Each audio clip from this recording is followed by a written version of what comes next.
फिर मेरी जिंदगी में वो शख्स आए जिनसे मैं सबसे ज्यादा नफरत करती थी, लेकिन किस्मत ने उनकी सच्चाई मुझे दिखाई। मुझे पता चला कि मेरे बाबा बुरे नहीं हैं, बल्कि मेरे बाबा बहुत अच्छे हैं, बहुत बहुत अच्छे। लेकिन किस्मत का खेल देखिए ना,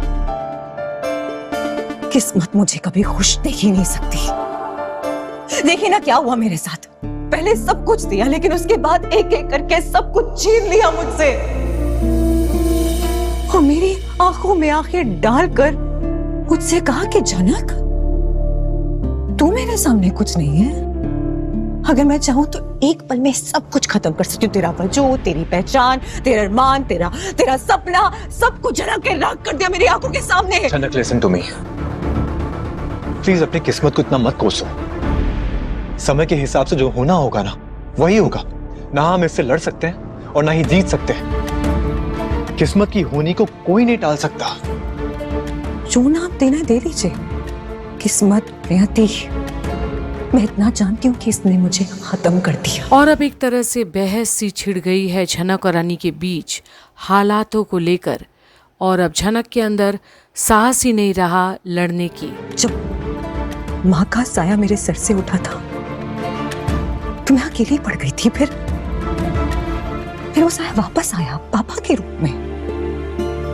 लेकिन फिर क्या हुआ, फिर से बेसहारा हो गई। और अब आप जानते हैं कि उनकी लड़ाई उनके लिए जारी रखूं मैं। जनक, मैं बस इतना कहना चाहता हूँ कि तुम्हारा फर्ज बनता है कि तुम उनके लिए लड़ो, और अपने लिए भी। नहीं, मेरे अंदर हिम्मत नहीं है। ये लड़ाई मैं अकेले नहीं लड़ सकती हूँ। अब किसने कहा कि तुम अकेली हो? अकेली तो हूँ। कौन है मेरा? मैं हूं ना। और आज अनी झनक को आश्वासन देना तो चाहता है कि वो हमेशा के लिए उसी के साथ है, पर क्या झनक को इस बात पर यकीन होता है? अब दिल में अजब उलझन सी है, आजादी ये बंधन सी है। कैसी ये डोरी जुड़ जो ना पाए, है राहें अलग तेरी मेरी। हम दोनों जैसे नदियाँ के दो किनारे, हम दोनों नदियाँ के दो किनारे, हम दोनों नदियाँ के दो किनारे।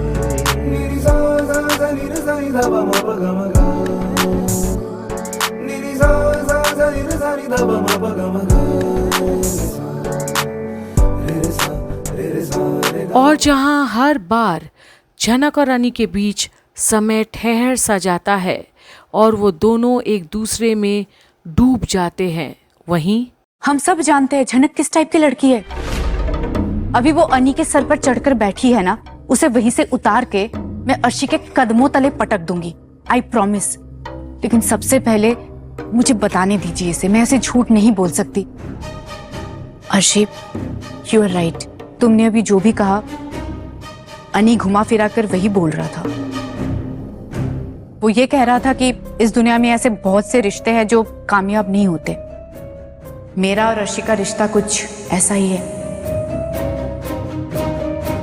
बादशाह, फाकिमा, यू वोंट बिलीव, बहुत ही बेशर्म हो गया है वो झनक से ये कह रहा था कि अर्शी से आजादी मिलने के बाद अगर वो झनक के पास आएगा तो क्या झनक उसे एक्सेप्ट करेगी, रिजेक्ट तो नहीं करेगी? क्योंकि वो बस ये सब बातें मत कीजिए, मैं नहीं सुन सकती। बिपाशा, क्या कर रही हो? दिमाग खराब है क्या? अर्शी के सामने ऐसी बातें क्यों कर रही हो तुम? लाल, मेरे बोलने या ना बोलने से सच बदल नहीं जाएगा, और अर्शी को ऑलरेडी सब कुछ पता है। ये बच्ची नहीं है, मैं इसे अंधेरे में नहीं रख सकती। और अब बिपाशा फिर से आग लगाने में लगी है। किसी को भी सुकून से आखिर क्यों नहीं रहने देती ये औरत? अर्शी, मैं गारंटी देती हूँ, अनी को तुम्हारे पास मैं लाऊंगी, आई प्रॉमिस। अगर मेरे पास ऑप्शन होता ना तो मैं अनी के साथ कभी नहीं रहती, उसे कब का छोड़ चुकी होती। लेकिन अब मैं जाऊं भी तो कहां? अगर घर गई तो डैड भी मुझे एक्सेप्ट नहीं करेंगे। आई नो वो मुझसे बोल देंगे कि गलती मेरी ही है, मैं ही एडजस्ट नहीं कर पाई। और अब तो डैड ने मॉम से भी किनारा कर दिया है। मॉम बेचारी घर से बाहर कदम तक नहीं रख सकती, वो दुनिया से नजरें कैसे मिलाएंगी? झनक ने सिर्फ मेरी ही नहीं, हम सबकी जिंदगियां बर्बाद कर दी है। और मैंने तो ये भी सुना कि अनी जिद पकड़ के बैठा है कि झनक के पापा का श्राद्ध इसी घर से होगा। और कुछ लोगों ने इसमें हामी भी भर दी है, ये बहाना देके कि अगर झनक के पापा का श्राद्ध इस घर से नहीं हुआ तो इस परिवार का मंगल होगा। पर घर की जहां बहुएं आज इस तरह से बातें कर रही है और लाल इन सब के बीच घुसा रहता है हमेशा, तो फिर जो बाकी कह रहे हैं उसमें क्या गुनाह है? तो होने दो ना श्राद्ध इसी घर से, क्या प्रॉब्लम है अर्शी? भाभी सुनो, आदित्य कपूर को अभी मैंने कन्विंस किया है ना, वो श्राद्ध में नहीं आएगा। अब सीधा वो शादी करने आएगा। अभी मैंने चाबी लगाई है ना, देख लेना, वो भागा भागा आएगा। भाभी आपने ये खेल खेल दिया और बड़ी ही आसानी से झनक और आदित्य की शादी हो जाएगी। आपको ऐसा लगता है? अर्शी शादी ना भी हो, लेकिन अनी के मन में शक का बीज बोलना ये इम्पोर्टेंट था, और ये मैं कर रहूंगी। और आज बिपाशा इन सबको अपनी छोटी उंगली में नचा रही है और ये सब नाच रहे हैं उसके इशारों पर क्या सच की बुनियाद इतनी खोखली होती है? अर्शी, मैंने तुम्हें समझाया ना, हमारे पास यही हथियार है और इसी का इस्तेमाल करके हमें जंग जीतनी है। कभी नहीं सोचा था मेरा अनी इतना बेकाबू हो जाएगा। अरे पहले कम से कम उसे अपने बाबा का तो डर था, लेकिन अब तो अपने बाबा से बदतमीजी करने लगा है। मैंने कभी सपने में भी नहीं सोचा था कि मेरा अनी ऐसा करेगा। झनक है वो काकी माँ, कुछ भी कर सकती है। आप देखिए ना, उसकी संगति में जो कोई भी आया है वो पूरी तरह बदल गया है। मुझे तो लगता है उससे कोई जादू आता है, कैसे वो इंसान के दिमाग पर काबू कर लेती है। देखिए ना, कैसे अनी को बर्बाद करके रख दिया उसने। अर्शी बेटा, प्लीज स्टॉप क्राइंग।